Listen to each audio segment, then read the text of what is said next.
On the Business Courier front page centerpiece this week, opening day is a week from tomorrow.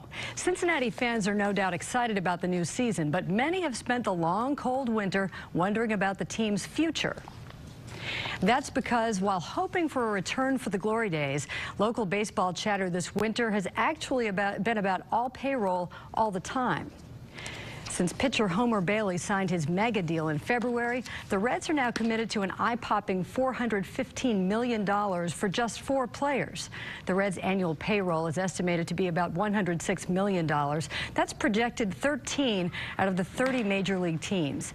Many fans on radio and Twitter have been loud and clear. They believe the Reds have boxed themselves in financially.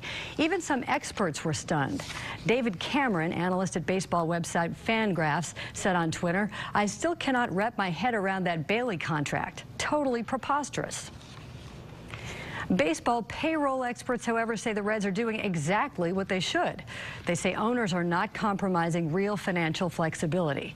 And these experts say the team should be competitive for the next several years. Reds owner Bob Castellini told reporter Steve Watkins by email that the Reds structure their contracts with increased revenue in mind and expect to compete for a playoff spot every year. Steve Watkins joins Business Courier editor Rob Dahlmeyer in the studio with more on what some others had to say.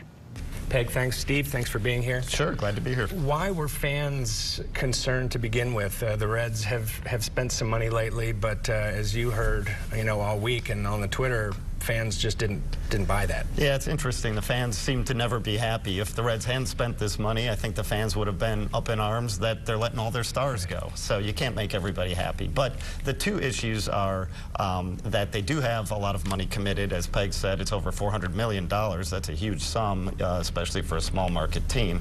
And the other thing is they've got several players, especially 3 of their starting pitchers, Matt Latos, Mike Leake, Johnny Cueto.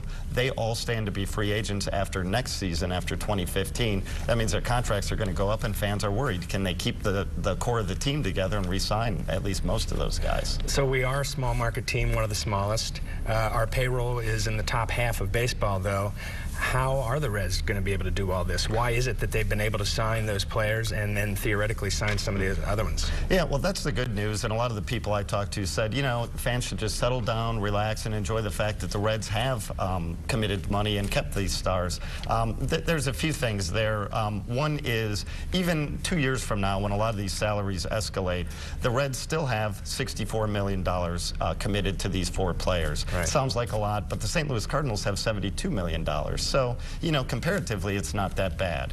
Joey Votto's contract goes up a lot at that point, but he's still only going to be about 18% of the Reds' payroll. A lot of these baseball experts say that's no big deal, so don't worry about that. And then TV revenue is going to go up in a few years, both locally and nationally, the amount that the Reds get, so they'll have more money to spend. Last question. Since Bob Castellini essentially bought the team, he's made a commitment to winning, but he's also made a commitment to plowing all, the profits back into the team. Has he made good on that so far? He has, yeah. Everybody says, that I've talked to says, trust in Bob and trust in Walt Jocketty, the general manager. Bob Castellini had a great comment. He said, we're a small market team with a big market baseball heart. And he's really lived up to that. I mean, he's obviously committed a lot of money. And, he has said, we are in this for the long haul. And we want to compete every year, not just go for it 1 year and then rebuild for 4 or 5. Great, perfect. Hey, Steve, thank you so much for being here. Sure, thank you.